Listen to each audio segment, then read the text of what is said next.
Mon plat préféré, c'est le ragoût de cochon, accompagné de pois d'Angole et d'igname. Le pot bouillon de poisson avec des racines locales. Une gyromonade avec des petits lardons dedans, de la farine de manioc et une bonne daube de marlin bleu. Le magret de canard avec une petite poêlée de cèpe en persillade. Des pâtes et de poulet grillé. Une poêlée de wessou à l'orange flambée au rhum vieux. Des brochettes de lambis. Le filet de thon mi-cuit. La mouclade. J'aime particulièrement le riz. Le fricassé de lambis.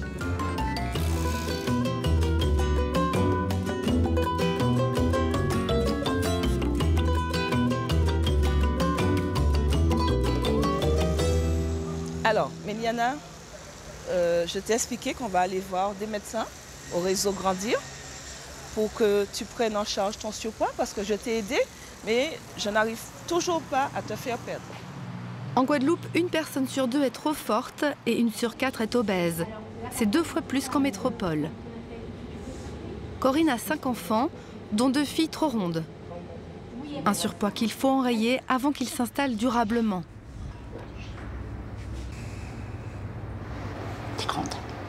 En voyant le journal alimentaire de Méliana, j'ai un peu l'impression que vous avez déjà un peu modifié les habitudes alimentaires. Auparavant, elle était plutôt dans une consommation de produits plus sucrés, plus gras, des biscuits. Parce que là, on voit, en dehors du biscuit de la copine... L'alimentation de Méliana a été modifiée. Oui. Parce que j'ai modifié le... D'accord, ça c'est bien. Alors, c'est quoi le surpoids? Est-ce que tu sais, toi, me dire ce que c'est?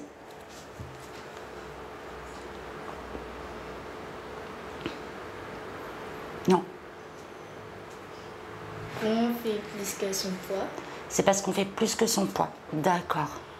On note le poids qu'on a pris sur la balance, qu'on divise par la taille, égale. Et ce chiffre, tu as bientôt 11 ans, hein, on a vu tout à l'heure, eh bien, on le situe en zone de surpoids, ici. Ben merci. Merci beaucoup. On va pouvoir prendre de rendez-vous. Vous allez pouvoir le fixer tout de suite pour la prise en charge. En ce qui vous concerne, c'est gratuit. Cette première étape est un moment difficile pour Méliana, mais aussi pour Corinne.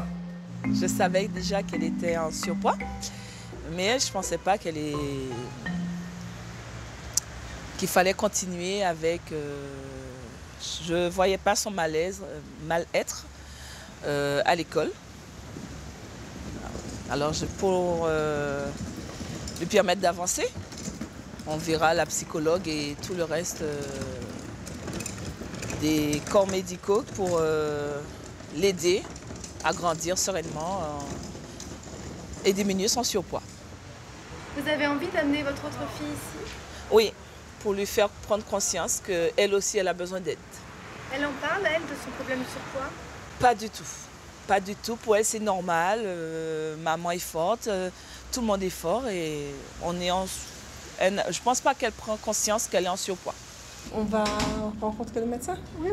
Plus qu'un problème esthétique, l'obésité est une véritable maladie qui peut induire le diabète et même endommager le cœur. On va vous mesurer, on va prendre la taille. D'accord. Mesurer le tour de taille. D'accord, oui. Le docteur est là. Madame Beaujean. Bonjour docteur. Très bien. On lui prend la tension, le poids, et puis on l'installe. On va déjà se peser.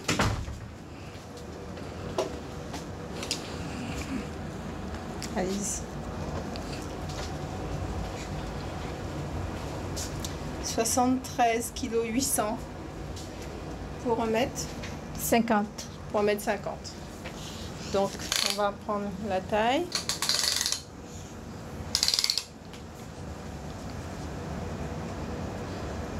« 102.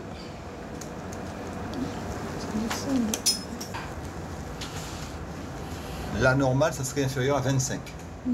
D'accord? Entre 25 et 30, on dit que la personne est en surpoids, et au-dessus de 30, on commence à parler d'obésité. Là, vous êtes juste à la limite, vous êtes à 32. Deuxième chose qu'on a mesurée chez vous, c'est le tour de taille. Oui. Ça, c'est très important, parce que là, c'est de la quand on a un tour de taille trop important, c'est effectivement là aussi quelque chose qui est mauvais. On parle d'obésité abdominale. D'accord? Et là, vous avez un tour de taille qui est supérieur à 88. L'idéal chez la femme, c'est que ça ne dépasse pas 88 cm. Là, on voit bien une bonne contraction du cœur et on voit bien que le muscle du cœur se contracte très bien. Pour l'instant, le surpoids, l'hypertension n'ont pas retenti sur le moteur. Le moteur est bon. Nous avons une augmentation de la pathologie cardiovasculaire et l'une des explications, c'est l'augmentation de la prévalence de l'obésité sur ces dernières années. Et plus grave, chez l'enfant, 9% des enfants sont obèses en Guadeloupe et le chiffre est de 4% dans l'Hexagone. Donc c'est un véritable problème de santé, un véritable problème de santé publique.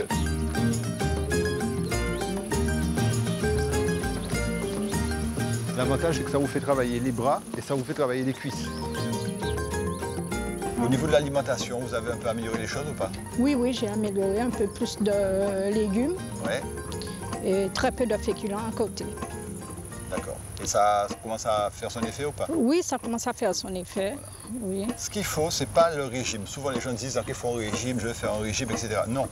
Parce que le régime, vous allez faire pendant 3 mois, vous allez vous sacrifier et puis après, 3 mois après, ça va recommencer. Quand vous avez vu le diététicien, est-ce qu'il vous a dit les erreurs que vous faites? Ah oui, je faisais beaucoup d'erreurs. Donc moins de sucre, Moins de sucre et... moins de gras diminué sur le pain? Voilà. D'accord. Et pas trop de graisse aussi parce que... Ouais, tout ce qui est friture et tout, il faut diminuer. Voilà, il faut diminuer. Et ça, vous arrivez à le faire facilement? Oui, oui, Ouais. bref, quand on pense à sa santé... Pendant que vous faites l'effort, vous devez être capable de dire, comme on dit en créole, 2 mots, 4 paroles.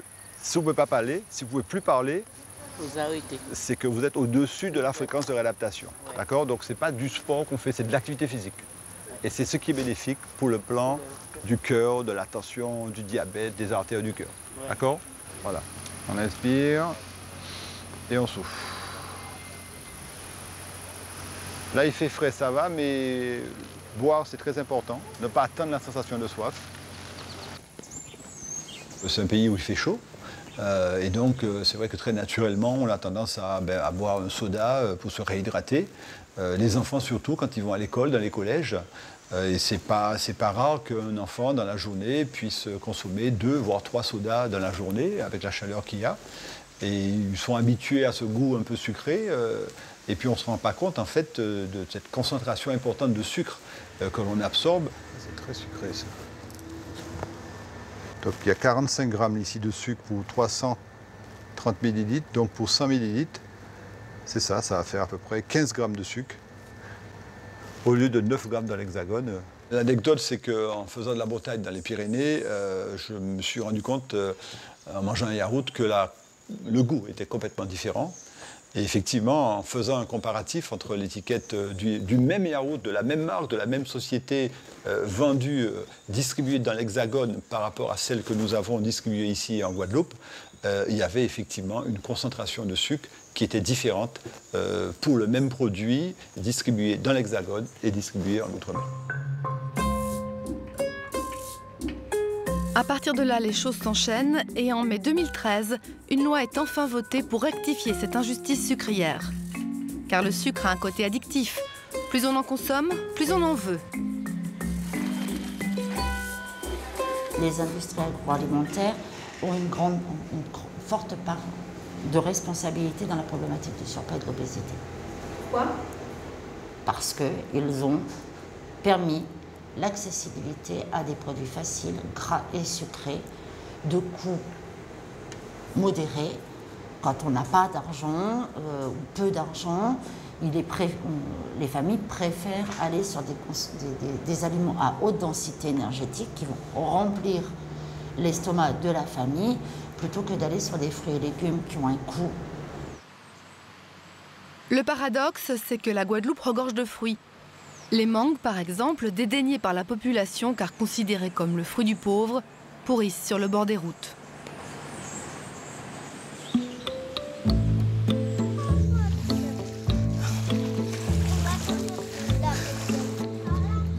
Viens. Viens.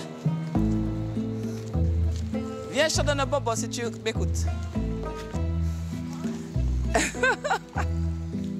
De mon jeune âge, j'ai toujours été forte. J'ai pesé 98 kilos jusqu'à 28 ans. Et après mon deuxième enfant, je suis passée à la barre des 100. Et après, j'ai continué à monter petit à petit jusqu'au 5e enfant où j'ai pris quand même une vingtaine de kilos. Quand on a une vie de couple, on a une vie de maman, c'est pas évident. Et on cherche à faciliter et on n'inculque pas aux enfants comme nos parents nous ont inculqué de manger les légumes parce qu'il faut aller vite et il faut entrer, il faut faire tout ce qu'il y a à faire. Nous, nos plats sont très riches. Quand on a ce qu'on appelle légumes pays, on les mange avec des viandes roussies, des poissons très, très accompagnés, très gras. Et c'était ça. C'était des cuisines. Nos cuisines antillaises sont très riches. Et quand on mange des féculents, on ajoute encore des féculents et voilà. Quand on allait faire les courses, les enfants choisissaient. Et maintenant, ce qu'il y a en retour, moi je vais faire les courses et moi je prends. Alors c'est ce qu'il y a dans le placard, c'est ce qu'on mange. Fais par là.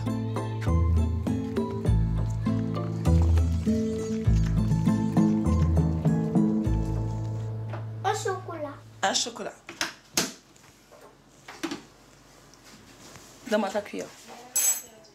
Si. Tu prends le lait avec quoi? Hein? Tu prends du lait avec quoi? Des cocottes? Pas de madeleines? Des quoi? Des madeleines? Non. Tu as du pain ou des cocottes? Du pain. Une tranche de pain? Avant, je faisais pas attention. Quand je voyais une pub, il fallait que je goûte. Il fallait que mes enfants goûtent. Que demain matin, si on leur pose la question, ils connaissent le produit. Depuis quelques mois, quand je me suis pris en charge, j'ai arrêté de prendre tout ce qui est en publicité. Je fais plus à l'alimentation, attention à l'alimentation. On mange beaucoup plus de légumes alors que je n'avais pas ça du tout dans mes menus. Je ne mangeais pas de légumes. Maintenant, je mange des légumes le midi. Le soir, on mange léger, des potages. Alors qu'avant, on serait plus tendance McDo, KFC, frites, des trucs rapides. Et maintenant, on fait attention. Du moins, je fais attention pour demain matin qu'ils reproduisent ce que j'inculque maintenant. Et leur faire comprendre que c'est dur, même si moi, maman, je ne le dis pas, mais on le vit très mal à l'intérieur. On se laisse aller. Il y a les aléas de la vie aussi. Les problèmes familiaux, les problèmes conjugaux. Et on se renferme sur soi-même et on mange un petit peu de n'importe quoi. On ne mange pas pour manger, mais on mange pour passer le temps. Maman, on peut avoir plein d'autres? Non, c'est un goûter, c'est pas un dîner. Un goûter reste un goûter. Je veux du pain. Quoi?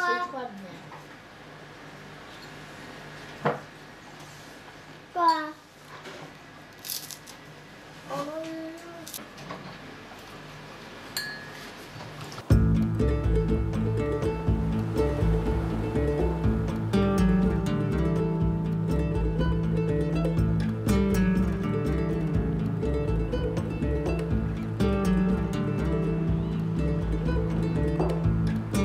Pour mieux comprendre les habitudes alimentaires des Guadeloupéens, il faut replonger dans l'histoire de l'archipel, voire même jusqu'aux premiers occupants amérindiens. La façon de manger est éminemment culturelle. Elle traduit notre capacité à tirer parti de différentes influences et notre façon de cuisiner et de manger. Ça traduit aussi autre chose, ça traduit notre être profond, je crois. Le manioc a été l'aliment de base jusqu'au, on peut dire, dans la première moitié du XXe siècle. Après, ça change, on passe dans d'autres régimes qui sont le régime du pain et le régime du riz. Pourquoi les gens se mettent à manger du pain? Pour avoir 1 kilo de pain, il fallait avoir une journée de travail. Et quand plus tard, pour avoir 1 kilo de pain, il faut seulement 2 heures. Donc on voit la différence. Sur le plan alimentaire, la Guadeloupe n'a jamais été autosuffisante. Elle a toujours importé. Donc on importe quoi? La morue, et les produits, viande salée et autres, sont importées surtout pour l'alimentation des esclaves. Et bien entendu, tout le monde mange de la morue. Nous mangeons encore, sans doute, trop salé, trop gras, mais c'est lié aussi à la conception esthétique des gens. Une personne bien